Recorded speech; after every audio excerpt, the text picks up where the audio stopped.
Thank you very much.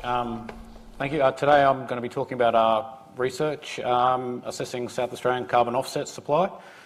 The title of this talk is Carbon Neutral SA, not as simple as 1, 2, tree. I'd just like to acknowledge the support that the Goyder Institute has given us making this research possible. For anyone that's not familiar with Goyder Institute, it's a collaborative partnership between the state government and the following organisations. Below that you can see the organisations and institutions that are contributing to our research. So thank you, Goyder, for your support and everyone else. So the Goyder research is really to support South Australia's carbon plan to 2050. There's a number of carbon projects that are occurring as part of that. Ours is highlighted there in red, and it's carbon offsets from terrestrial carbon sequestration to support SA carbon policy. So what is South Australian carbon policy and climate change strategy? Well, the previous state government set quite ambitious targets, which is good, to achieve net zero emissions by 2050, for Adelaide to become the first carbon neutral city in the world, for significant investment in low carbon technologies by 2025, to generate 50% or more of electricity supply from renewables by 2025, and this innovation is to drive a resilient economy, make South Australia more competitive nationally and internationally.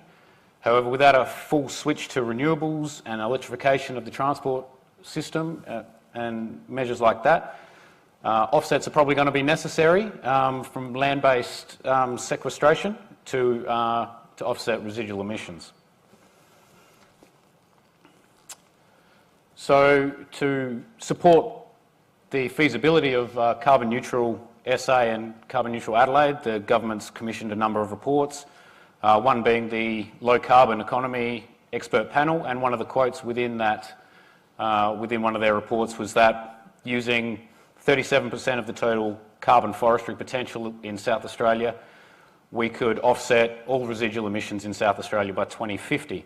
So our research is really looking at, well, given current carbon policy in Australia, is this actually feasible, and can we achieve this? And for anyone, most people are probably aware that the current carbon pricing policy framework in Australia is the Emissions Reduction Fund, the Commonwealth Emissions Reduction Fund, and so any offsets are really going to have to work within that framework for the foreseeable future.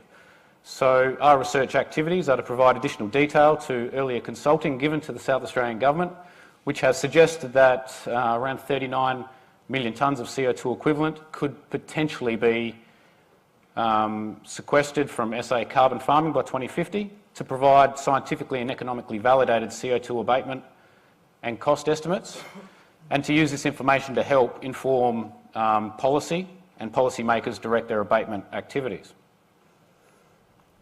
So this figure here is just giving some context to our overall project. Today I'm just going to be speaking about a very small component of it, which is the environmental plantings.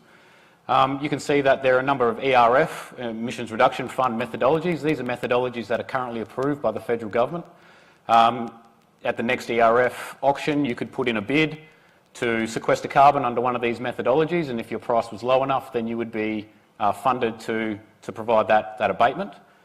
We have non-ERF methodologies, which are sequestration methods, which are currently not recognised by the federal government in terms of the Emissions Reduction Fund, but hold promise for potentially becoming ERF methodologies and providing some co-benefits, such as biodiversity. We have a number of co-benefit studies to see the economic effect of if you add extra benefits on top of the carbon sequestration, does that change the economics? And they include pollination, shelter belts, water quality. And then in the last column we have just some different scenarios and sensitivity analysis just to test the sensitivities of our results. So today I'll be looking at environmental plantings, which is an ERF methodology. So just for anyone that's not familiar with this space, we have Looking at those two ERF methodologies for reforestation, we have one of them is mallee monocultures, which is essentially a carbon orchard, very structured monocultures, provide high carbon sequestration potential, however the biodiversity potential is quite low. On the right there is environmental plantings, which is far more biodiverse, less structured, different strata of trees, obviously better for biodiversity benefits. So we'll be looking at environmental plantings. So our methods and data. Our methods are classic net present value economics that have been used in a number of studies nationally, internationally for a long time. Some of the data inputs into these studies is a carbon sequestration estimate across the state, and we have to, because we're looking at ERF methodologies, the ERF methodologies prescribe certain models that need to be used to estimate your carbon output, and that is the full CAM model. And so this is just a graphical representation there of what the carbon sequestration potential for environmental plantings over 100 years looks like, and that is nothing surprising there that you'd get more sequestration in the higher rainfall areas than you would in lower rainfall areas. Most of the eligible areas where these plantings could occur are on land currently used for agricultural production. So we need to take into consideration the opportunity costs of the current land use. We've used a data set from Oswald Marinoni from the CSIRO, who did a quite comprehensive nationwide study on profitability of agriculture across the entire country. We've taken his data and just updated it with some more recent ABS data for South Australia only. We have a look at planting methods, and this has been based on David Summers' work on revegetation costs, and we've used his decision algorithm, which spatially allocates what planting methodology you would use across the state, and this is based on rainfall, which affects planting density, but also the slope, the clay content of soils, and the planting configuration. The reason I bring this up is that establishment costs turn out to be very influential on the profitability and the economics of these carbon options. So just quickly coming to our results now, this is our initial supply curves for the environmental plantings, and from what you can see from this graph is that the initial reports given to government are correct. There's a lot of supply potential in South Australia. There's lots of carbon to be sequestered through reforestation activities. The bad news is that it's very expensive, and we can sort of see from this figure here, if I look up here, that at the 5% discount rate, and for those that aren't economists, the 5%, the discount rates just essentially indicate a cost of money and a value of money going into the future, or returns going into the future. So if you discount things more heavily, then you value the money today more than you value it in the future, and just what degree that happens. So a 5% discount rate represents essentially the value of long-term Australian government bonds. So it's seen as a risk-free rate, or a rate you could maybe get at the bank over time. And so we can see here that supply doesn't start until about $45 per tonne of CO2 equivalent. Now, everything I want to say from this point on needs to be put into the context that the ERF average price is $12 per tonne. So at the ERF average price, none of South Australia is currently profitable for afforestation activities for carbon sequestration alone. This situation gets worse when we apply different discount rates, which apply a hurdle rate essentially, which postpones investment even further. So from that point of view, it's not that encouraging. To have a look at what that looks like spatially across the state and how much land mass would actually be covered in forest, we've produced some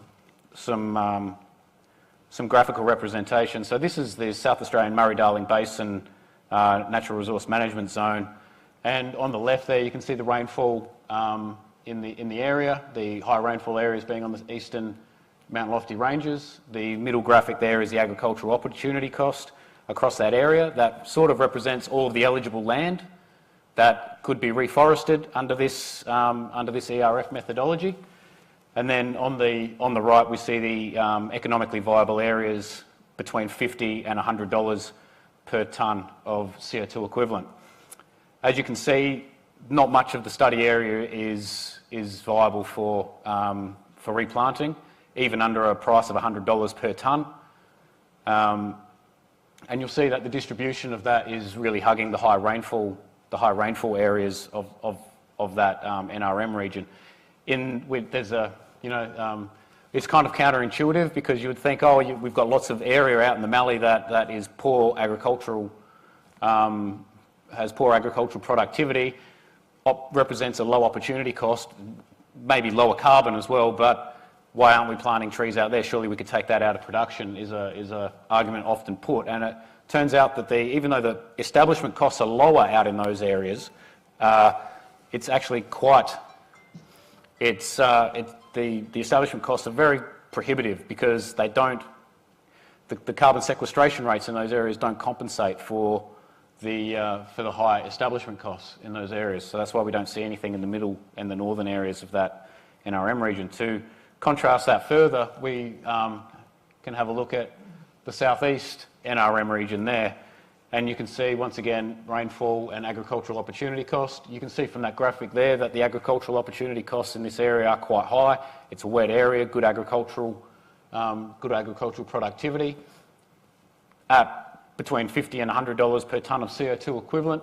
Large areas of that region are profitable for reforestation. However, once again, I put it in the context that while that looks promising, the current carbon price under the ERF is $12 per tonne. And so we're going to need to see a substantial revaluing of carbon to see any sort of plantation or any sort of land use change in these regions. So to just conclude and give our key initial findings, carbon sequestration from land use and land use change in South Australia's agricultural landscape is a very expensive option. Little or no opportunity under current pricing mechanisms. However, there is a caveat on that. Their niche opportunities will exist where landholder values and state objectives align. So that supply curve that I showed before, that's based on economic theory. There are going to be landholders out there that will supply for less than what that says, because their values and their worldview aligns with planting trees and sequestering carbon. And conversely, there's going to be landholders out there who would never plant a tree even if the carbon price went to $1,000. So finding those landholders that will supply for less than what the economic models say provides opportunity. Also, opportunities exist in high priority multiple benefit areas, so areas where we can get another benefit, such as pollination or reduced erosion or biodiversity benefits. These are areas that hold promise and that we're further investigating and that need further investigation. These are just our references for this talk, and thank you, and any questions?